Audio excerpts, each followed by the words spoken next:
página 21. Somos el 99%, una historia, una crisis, un movimiento, por David Graeber, 2013. Capítulo 1. El principio está cerca. 1.1. Están enfocados en sobrevivir.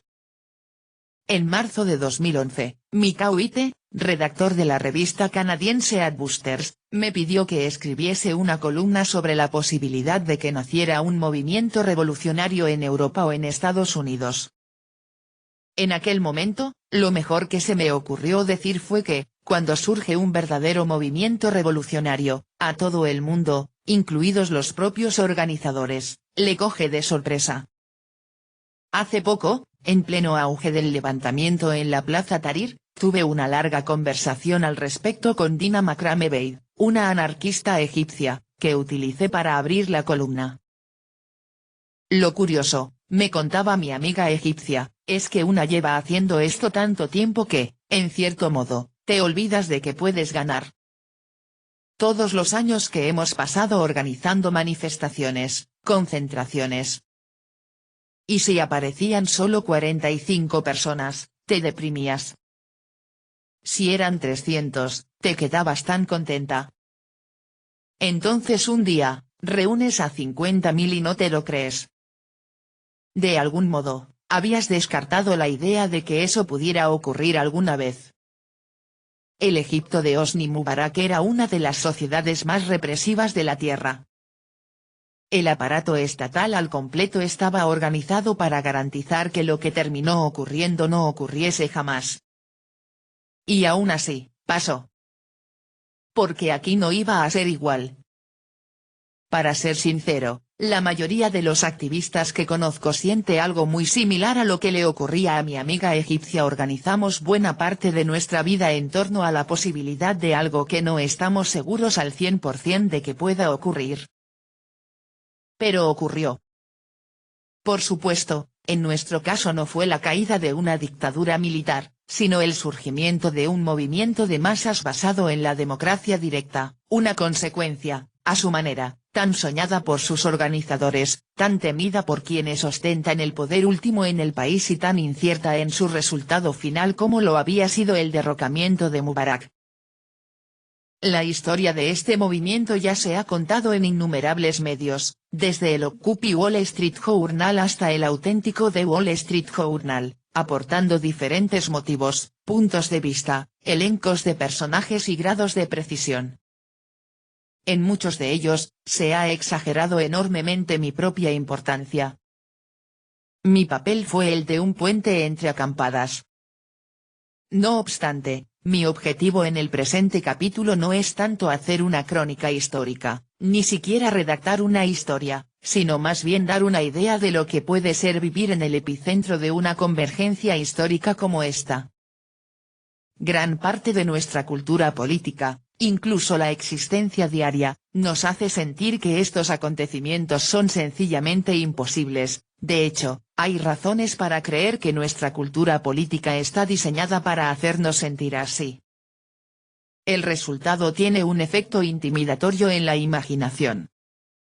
Incluso aquellas personas que, como Tina o yo mismo, hemos organizado buena parte de nuestra vida y de nuestras fantasías y aspiraciones, en torno a la posibilidad de que se den esos brotes de la imaginación, nos asombramos cuando de verdad empezó a nacer algo así.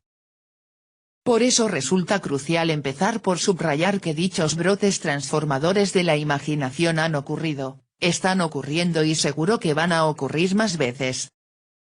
La experiencia de quienes viven este tipo de acontecimientos es ver cómo se abren de par en par nuestros horizontes, ver cómo nos planteamos qué otras cosas que damos por imposibles también ocurren. Tales acontecimientos nos llevan a reconsiderar todo lo que creíamos que sabíamos del pasado. Por eso quienes están en el poder hacen todo lo posible para reprimirlos, para tratar esos brotes de la imaginación como anomalías peculiares, en vez de como el tipo de argumentos que dieron origen a todo, incluido su propio poder. Así pues, es importante contar la historia de Occupy, incluso desde el punto de vista de solo un participante más. únicamente a la luz del sentido de posibilidad que procuró ocupa y cobra sentido todo lo demás que tengo que decir. Cuando escribí el artículo para Adbusters que los redactores titularon En espera de la chispa mágica vivía en Londres y enseñaba antropología en el College Goldsmiths de la Universidad de Londres, durante el que era mi cuarto año de exilio del mundo académico estadounidense. Aquel año, me había implicado bastante en el movimiento estudiantil del Reino Unido. Visité muchos de las docenas de espacios ocupados en universidades de todo el país, surgidos como protesta contra el asalto a gran escala al sistema británico de educación pública perpetrado por el gobierno conservador, y participé en la organización y en acciones de calle. Adbusters me encargó específicamente escribir un artículo en el que especulase sobre la posibilidad de que el movimiento estudiantil supusiera el inicio de una rebelión a mayor escala, a escala europea o incluso mundial. Yo era lector de Adbusters desde hacía mucho tiempo, aunque llevaba bastante poco como colaborador. Cuando no estaba ocupado con la teoría social, me dedicaba más bien a las acciones de calle. Por otra parte, Adbusters era una revista de interferencia cultural, la crearon unos publicistas subversivos que aborrecían su industria, por lo que decidieron pasarse al otro lado y utilizar sus aptitudes profesionales para subvertir el mismo mundo corporativo para cuya promoción habían sido formados. Se hicieron famosos sobre todo por crear contrapublicidad o antianuncios, por ejemplo, anuncios de moda en los que aparecían modelos bulímicas vomitando en el baño, con una calidad de producción profesional, para después tratar de colocarlos en publicaciones convencionales o en cadenas de televisión, y fracasar irremediablemente. De todas las revistas radicales, Adbusters era sin duda la más bonita, aunque muchos anarquistas consideraban que su enfoque estilístico e irónico la alejaba sin duda del núcleo duro. Empecé a escribir para ellos cuando Mikao Ite me respondió en 2008 pidiéndome colaboración para una columna. Durante el verano de 2011, se interesó por convertirme en algo parecido a un corresponsal habitual en Gran Bretaña. El plan se torció cuando, durante un año de excedencia, regresé a Estados Unidos. Llegué a mi Nueva York natal el mes de julio de 2011, con la idea de pasar la mayor parte del verano haciendo turismo y concediendo entrevistas sobre un libro de publicación reciente en torno a la historia de la deuda. Pretendía además volver a engancharme al mundo del activismo neoyorquino, aunque con ciertas reticencias, ya que tenía la clara impresión de que ese mundo estaba más bien sumido en el caos. Me había involucrado mucho por primera vez en el activismo neoyorquino entre los años 2000 y 2003, durante el auge del movimiento por la justicia global. Dicho movimiento, que dio comienzo con la revuelta zapatista en la región mexicana de Chiapas en 1994 y llegó a Estados Unidos con las acciones colectivas que bloquearon las reuniones de la Organización Mundial del Comercio en 1999. Fue la última ocasión en la que mis amigos tuvieron la sensación de que podía estar conformándose algún tipo de movimiento revolucionario global. Fueron unos días emocionantes. En aquel despertar de Seattle, parecía que todos los días pasaba algo, había una protesta, una acción, una fiesta en el metro organizada por Reclaim the Streets u otros activistas, y 1000 reuniones de planificación distintas. No obstante, las repercusiones del 11 de septiembre nos perjudicaron mucho, aunque pasaran unos años hasta que surtieron pleno efecto.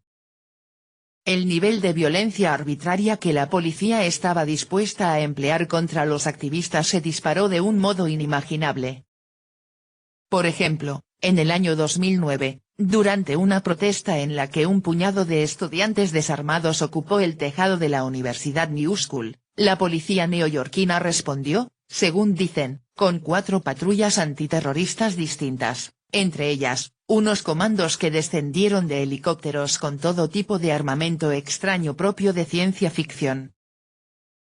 Por su parte, la escala de protestas contra la guerra y contra la Convención Nacional Republicana en Nueva York, irónicamente, debilitaron el mundo reivindicativo, grupos horizontales de corte anarquista, basados en principios de democracia directa, quedaron desplazados en gran medida por enormes coaliciones verticales contra la guerra para las que la acción política consistía principalmente en manifestarse con pancartas. Entretanto, el mundo anarquista neoyorquino, que había integrado el epicentro del movimiento por la justicia global, casi se había reducido a organizar una feria del libro anual, destrozado por infinitas riñas personales. Página 25.